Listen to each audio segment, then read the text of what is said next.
महागाईच्या ठिकाणी दगडफेक झाली होती, गाळबोट झाली होती. अशा भागात देवेंद्र फडणवीस संपूर्ण परिस्थितीचा आढावा घेतात. लोक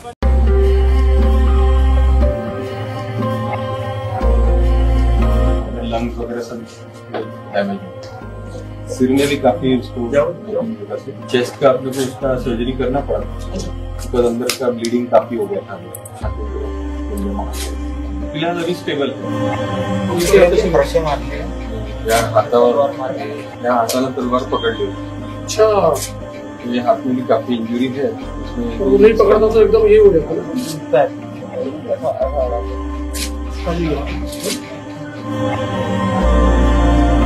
जेवण करून दिवस चाललो होतो कामाला, तर त्याच्यानंतर तुम्ही अटॅक झाला. दगड भेटून जागेवर मला दगड लागला. काळजी बॉम्ब असतो. तुला फ्रॅक्चर आहे आणि मल्टिपल एंडल. ठीक आहे, काळजी घेतो.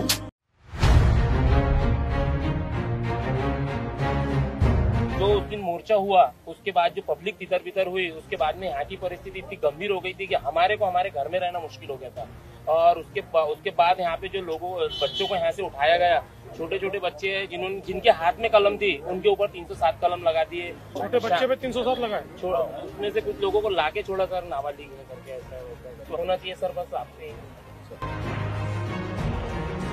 हमारा बच्चा एक ही है बेटा, मेरा बच्चा. हम 4, 5, 6 जने अकेले के पीछे है. वो कहीं नहीं था, किसी चीज में नहीं था. कुछ भी चीज घर पे बैठा था.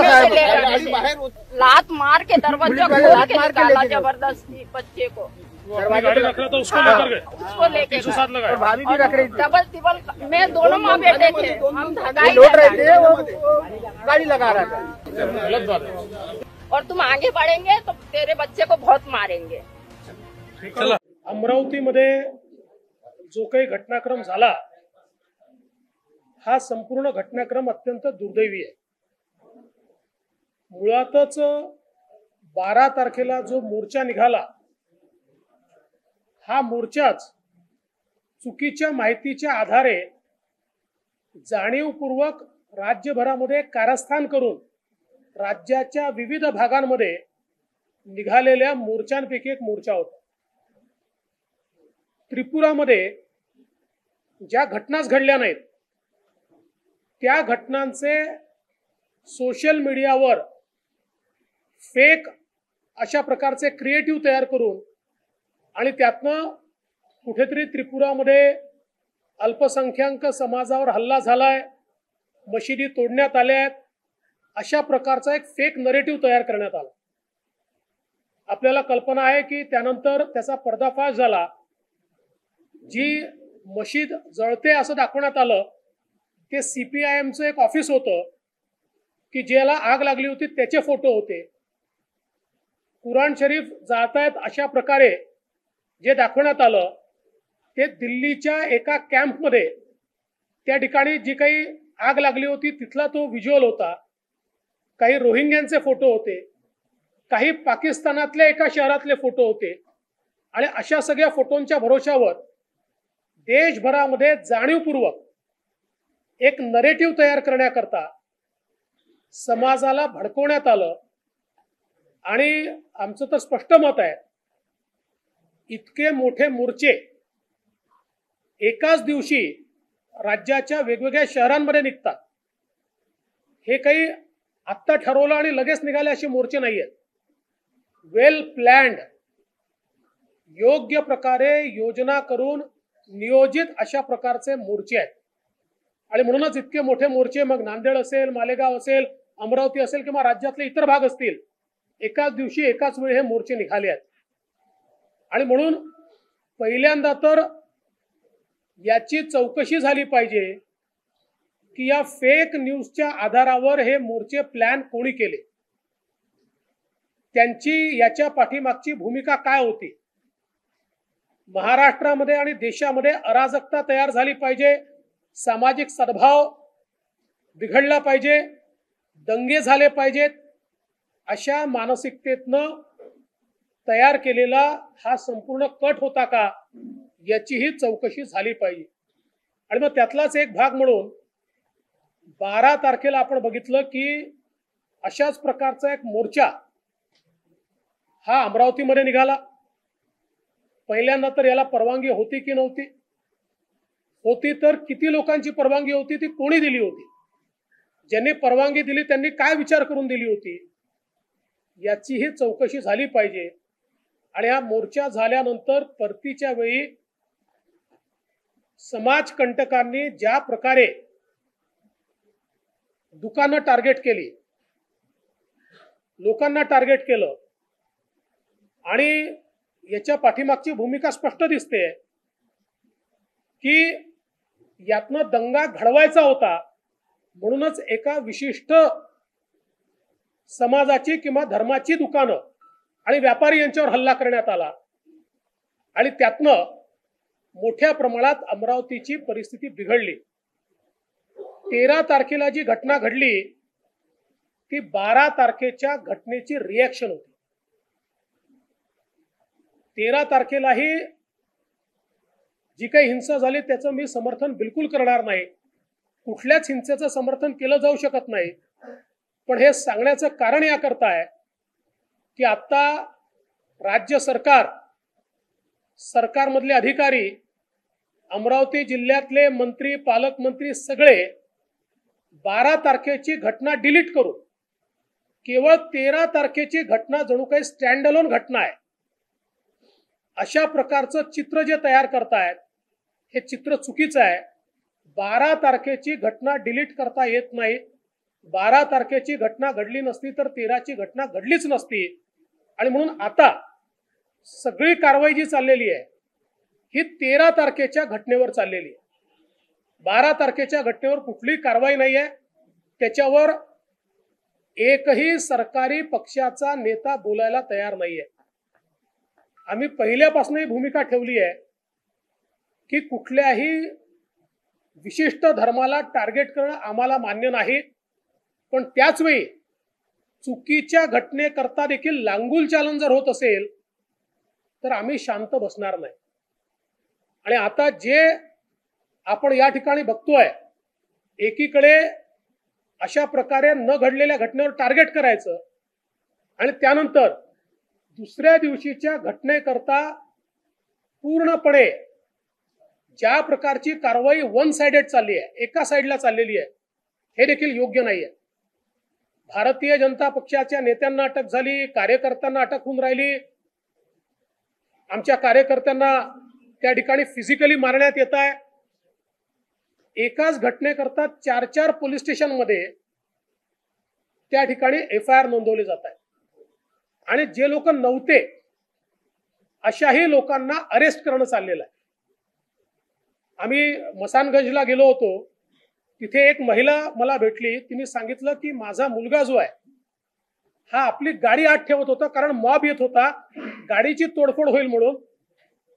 त्याला बाहेर पोलिसांनी काढलं आणि काढून त्याला घेऊन चालले होते. मी त्यांना हातपाय जोडले तर त्यांनी सांगितलं काही नाही, आम्ही पोलीस स्टेशनला नेतो आणि मग याला सोडून देऊ. आणि नंतर नेऊन त्याच्यावर 307 लावू. आता त्याच्यावर 307 लावण्याकरता काही मटेरियल आहे का? तो 307 हा फार मोठा गुन्हा आहे. याच्यामध्ये शस्त्र असले पाहिजेत, याच्यामध्ये हल्ला झाला असला पाहिजे, त्या हल्ल्यात जखमी असला पाहिजे, जखमी झालेला माणूस मरेपर्यंत जखमी झाला पाहिजे, असं काहीच नाही आहे. पण त्याला अरेस्ट करण्यात आली आहे. अशा प्रकारे अनेक लोकांवर एकतर्फी केसेस या ज्या लावणं चाललेलं आहे. आणि मग आज बेल घेतली की उद्या पुन्हा केस लावायची, उद्या बेल घेतली की परवा पुन्हा केस लावायची. टार्गेट करून याद्या तयार करून म्हणजे अखिल भारतीय विद्यार्थी परिषदेचं 3 दिवसाचं अधिवेशन हे अन्यत्र होतं. कुठे होतं? लाखनीला अधिवेशन होतं. लाखनीच्या अधिवेशनात गेलेल्या लोकांच्या याद्या मागवून त्यांना हजर करा आणि त्यांच्यावर आम्ही FIR करू, अशा प्रकारचं टार्गेट केलं जात आहे. माझा अतिशय स्पष्ट आरोप आहे की 12 तारखेची घटना डिलीट करून 13 तारखेच्या घटनेला अनेक जे लोक जबाबदार नाहीत, ज्यांचा संबंध नाही, पण केवळ ते कुठेतरी हिंदुत्ववादी संघटनेशी संबंधित आहे, एवढ्या एका कारणाकरता त्यांना टार्गेट केलं जात आहे. हे अत्यंत चुकीचं आहे. आणि आम्ही पोलीस प्रशासनासोबत आणि महसुली प्रशासनासोबत बैठक घेतली. आम्ही त्यांना सांगितलं की आम्ही पूर्ण सहकार्य करायला तयार आहोत. आमचंही असं मत आहे की अशांती ही कोणाच्याच भल्याची नसते, शांतताच प्रस्थापित झाली पाहिजे. कुठेही दंग्यांनी कोणाचाही फायदा होत नाही. त्यामुळे आम्ही पुढे जाऊन तुम्हाला मदत करायला तयार आहोत. पण अशा प्रकारे राजकीय दबावाखाली पोलीस एकतर्फी कारवाई जर करत असतील तर या कारवाईचा आम्हाला निषेध देखील करावा लागेल, विरोध देखील करावा लागेल. आणि म्हणून आम्ही हे ठरवलंय की अशी जर एकतर्फी कारवाई होत राहिली तर भारतीय जनता पक्षाचे सगळे कार्यकर्ते एकत्रितपणे जेल भरो आंदोलन करतील. कारण शेवटी जर टाकायचंच आहे आणि खोट्या गुन्ह्यात टाकायचं तर आम्हीच त्या ठिकाणी यायला तयार आहोत. आम्ही स्वतः येऊन जेल भरो आंदोलन करायला तयार आहोत. त्यामुळे मला प्रशासनाला या ठिकाणी आणि विशेषतः मी गृहमंत्र्यांना देखील या संदर्भातली माहिती देणार आहे की अशा प्रकारची दबाव टाकून इथे एकतर्फी जी कारवाई चालली आहे बंद झाली पाहिजे. दुसरं महत्वाचं असं आहे की हनुमाननगरला आम्ही ज्या ठिकाणी गेलो होतो, प्रचंड दहशतीत तिथल्या महिला आहेत आणि त्यांची सातत्याने मागणी आज होती की आमच्याकडे पोलीस स्टेशन दिलं पाहिजे. मी त्याही संदर्भात पोलीस प्रशासनाला आज विनंती केली आहे की महिला इतक्या मोठ्या प्रमाणात दहशतीत आहेत की त्यांना पोलीस स्टेशनची त्यांची मागणी आहे ती तुम्ही सरकारकडे पाठवा. आम्ही सरकारकडे पाठपुरावा करू की अशा प्रकारची व्यवस्थाही त्या ठिकाणी झाली पाहिजे. आमचं मत असं आहे की एकूणच या सगळ्या घटनेच्या खोलात जर आपण गेलो नाही आणि केवळ 13 तारखेवर फोकस केला तर 12 तारखेसारख्या घटना घडत राहतील आणि विनाकारण चुकीचं असलं तरी 13 तारखेसारखं रिॲक्शन ही त्याच्यावर होऊन अशांतता ही प्रस्थापित होत राहील. त्यामुळे 13ची घटना घटू नये पण 12चीही घटना घटू नये याची पहिल्यांदा दक्षता ही सरकारला घ्यावी लागेल. त्या दृष्टीनं याच्या खोलात जाऊन हे षडयंत्र पूर्णपणे बाहेर काढलं पाहिजे. आणि 12 तारखेवर राज्य सरकारने जी काही चिडीचूप या ठिकाणी भूमिका घेतली आहे त्या भूमिकेचं कारण काय आहे? कुठेतरी मतांचं ध्रुवीकरण करण्याचा तर हा प्रयत्न नाही ना, हा देखील प्रश्न आम्हाला या ठिकाणी पडतोय. आणि म्हणून या संपूर्ण घटनेचा आम्ही निषेध करतो आणि शांतता प्रस्थापित करण्याकरता आम्ही सहकार्य करू. पोलीस आणि प्रशासनाने सहकार्य केलं पाहिजे असं आमचं मत आहे. अमरावती में जो घटना घटी मूल रूप से 12 तारीख को एक मोर्चा यहां पर निकला. त्रिपुरा में जो घटना ही नहीं घटी ऐसी घटना को फेक क्रिएटिव्स के माध्यम से लोगों में फैलाकर एक मोर्चा निकाला गया. किंतु मैं इस मोर्चे को एक बड़े षड्यंत्र का भाग मानता हूं क्योंकि एक ही समय महाराष्ट्र के भिन्न भिन्न शहरों में इतने बड़े बड़े मोर्चे निकलते हैं. इसका मतलब इसके पीछे कोई ना कोई मंशा है, कोई ना कोई प्लानिंग है जिसके कारण ये मोर्चे निकले. और मोर्चे समाप्त होने के बाद जिस प्रकार से लोगों को टारगेट किया गया और विशेष रूप से एक धर्म के लोगों को उनके दुकान तोड़े गए, उनके ऊपर हमले किए गए, इस घटना के कारण 13 तारीख को उसकी एक रिएक्शन आई. इस रिएक्शन का भी हम समर्थन नहीं करेंगे, कोई हिंसा का समर्थन नहीं करेंगे, लेकिन 13 तारीख की घटना को 12 तारीख के मद्देनजर ही देखना पड़ेगा. किंतु ये सरकार महाराष्ट्र की और यहाँ के नेता जो है 12 तारीख की घटना को डिलीट कर रहे हैं और केवल 13 तारीख की घटना को हाईलाइट कर रहे हैं. ये गलत है. 12 की घटना ही 13 की घटना का जड़ है. और जिस प्रकार से उस घटना के बाद एक तरफा कार्रवाई हो रही है, एक तरफा लोगों के ऊपर ऑफेंसेस रजिस्टर किए जा रहे हैं, जो मौका वारदात पर नहीं है, जिसने कोई ऑफेंस किया नहीं है, ऐसे लोगों को पकड़ के 307 लगाया जा रहा है. लोगों के बेल होने के बाद रोज नए ऑफेंसेस लगाए जा रहे हैं. एक ही व्यक्ति पर 4-4 पुलिस स्टेशन में सेम ऑफेंस लगाया जा रहा है. तो एक प्रकार से दमनकारी नीति ये सरकार की ओर से की जा रही है. पुलिस प्रशासन जो है, ये पुलिस प्रशासन पूरे तरीके से दबाव में दिखाई पड़ता है और लिस्ट तैयार कर करके केवल हिंदुत्ववादी संगठनाएं या बीजेपी के साथ जुड़े हुए लोग, ये चाहे स्पॉट पर हो चाहे न हो, उनको अरेस्ट करना, इस प्रकार का जो काम चल रहा है हम उसकी निंदा करते हैं.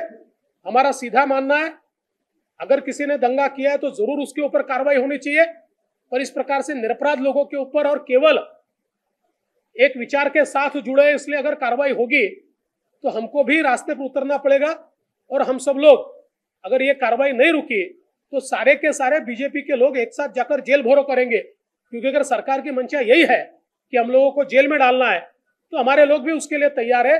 पर हम ये चाहते हैं कि अमरावती और महाराष्ट्र में शांति बनी रहे, अमन चैन बना रहे, कोई भी अलग अलग विचारों के धर्मों के लोग एक दूसरे के सामने न आए, और इसी में सबकी भलाई है। मैं सरकार से दरख्वास्त करना चाहता हूं, 12 तारीख की घटना के पीछे का षड्यंत्र ये जब तक आप नहीं ढूंढोगे तब तक 13 तारीख की घटना तक आप नहीं पहुंच पाओगे। इसलिए षड्यंत्र को भी सरकार को ढूंढना पड़ेगा और बिना किसी राजनीति के इसके ऊपर कार्रवाई करनी पड़ेगी, ये हमारी मांग है।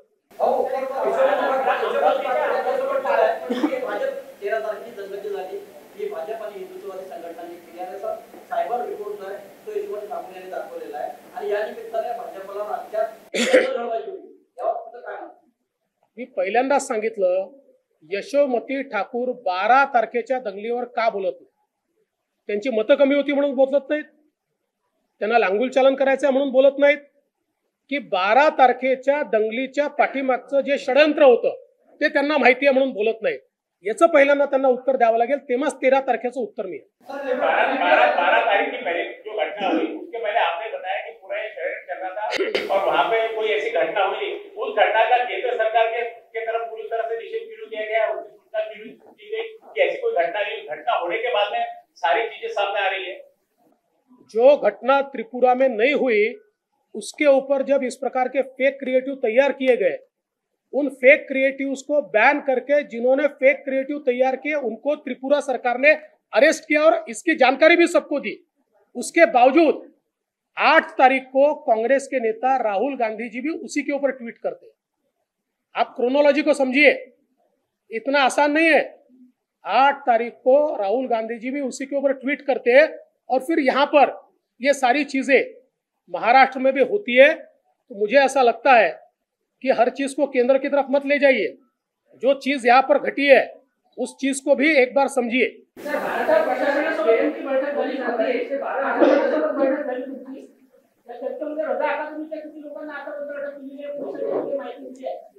प्रश्न तो नाहीच आहे किती लोकांना इकडे केली किती लोकांना तिकडे केली, यापेक्षा खऱ्या लोकांना केली की नाही हा महत्वाचा प्रश्न आहे।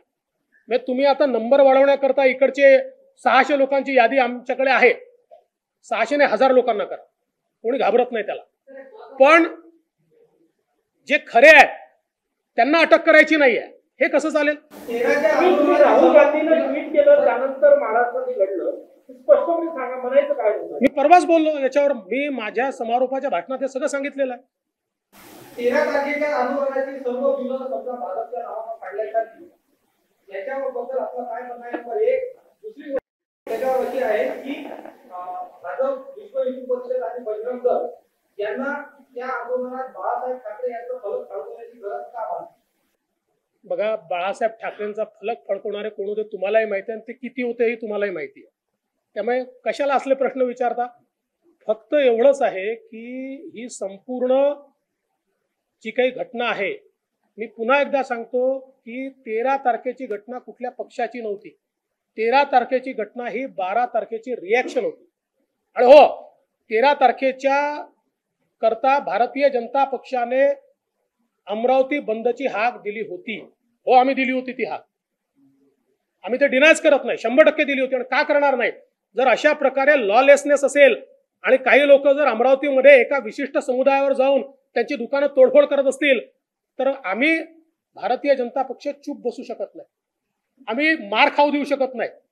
जर त्या ठिकाणी पोलिसांच्या संरक्षणामध्ये हजारो लोक मारत असतील तर आम्हाला रस्त्यावर उतरावंच लागेल। आम्ही रस्त्यावर उतरलो, हिंसेमध्ये आमचा हात नाही। तो शिवसेना भी इसमें शामिल थी, शिवसेना ने तोड़फोड़ की है 13 तारीख की, इसमें उनका कोई एफआईआर दर्ज नहीं हुआ है, ना ही आप उनके ऊपर ये बोल रहे हैं कि वो शिवसेना ने भी कुछ किया है। देखिए कौन आया और कौन गया, हमको इससे लेन देन नहीं है, हमको कोई लेन देन नहीं है। मैं ऐसा मानता हूं स्वाभाविक रूप से, देखिए हमने एक बंद का ऐलान किया था, लेकिन स्वाभाविक रूप से एक रिएक्शन के रूप में समाज के कई घटकों के लोग उसमें आए। कुछ लोग निश्चित रूप से बिल्कुल कमिटमेंट के साथ आए, कुछ लोग निषेध के लिए आए, और कुछ लोग किस चीज के लिए आए मैं बोलता नहीं। जैसा आपने कहा कि ये षड्यंत्र था, निश्चित रूप से कोई ना कोई राजनीतिक पार्टी को इसका फायदा होगा। क्या दंगे का फायदा कभी कांग्रेस सरकार को हुआ है? मैं ऐसा मानता हूं कि ये जो देश भर में दंगे भड़काने का प्रयास है, ये माइनॉरिटी को मोबिलाइज करके मोदी जी की सरकार के खिलाफ लड़ नहीं सकते, क्योंकि मोदी जी का विकास का स्टैंडर्ड इतना ऊंचा है और इसलिए लोग अब अपने साथ नहीं आते, तो कम से कम माइनॉरिटी को भड़काकर उनको साथ में लाने का एक प्रयास, इस प्रकार का षड्यंत्र दिखता है।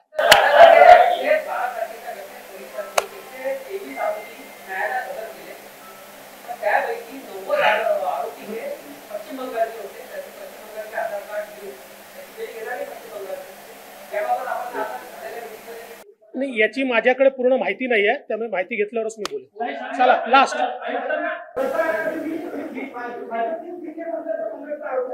रजा अकादमी ही काँग्रेसच्या काळातच पोलिसांवर हल्ले का करते? यापूर्वीही मुंबईमध्ये अशा प्रकारची दंगल आणि पोलिसांना मारण्याचं काम हे त्यांच्याच मोर्चामध्ये का झालं होतं? तेव्हाही काँग्रेसचं सरकार का होतं? त्यामुळे ही कोणाची बी टीम आहे कोणाची ए टीम आहे हे सगळ्यांना माहिती आहे। आणि तुम्ही जर विचार कराल तर रजा अकादमी वाल्यांसोबत कोणाचे फोटो आहे हे देखील एकदा तुम्ही चेक केलं पाहिजे। नाही, तेच सांगतो, शेलारांचा फोटो तुम्ही दाखवला, मुख्यमंत्र्यांचा दाखवला का? दाखवला का? नाही दाखवला। काँग्रेसच्या सगळ्या मंत्र्यांचा दाखवला का? नाही दाखवला। त्यामुळे रजा, आणि समजा त्यांचं मत आहे ना रजा अकादमी भाजपचं बी टीम आहे, चला मी आज मागणी करतो त्यांच्यावर बंदी घाला, घालताय? आहे हिम्मत? आहे काँग्रेसमध्ये हिम्मत? नाही आहे हिम्मत, कारण ते कोणाचं पिल्लू आहे सगळ्यांना माहिती आहे। जवाब 13 तारीख को देना क्या इतना जरूरी था? पुलिस ने उसमें आश्वासन दिया था कि 24 घंटे के अंदर हम आपको पकड़ेंगे। अगर 24 घंटे रुक जाते हैं तो ये शायद सारी चीजें। देखिए, पहली बात तो जवाब देने का विषय नहीं था, ये स्वाभाविक रिएक्शन था। और पुलिस 24 घंटे क्यों भाई? क्यों पुलिस तोड़फोड़ देखती रही? क्यों पुलिस को पता नहीं था? इतनी तोड़फोड़ हो रही थी, क्यों पुलिस वाले वहां नहीं थे? 7 कंपनियां यहाँ पर सीआरपी एसआरपी की थी, क्यों उनको आदेश नहीं दिए गए?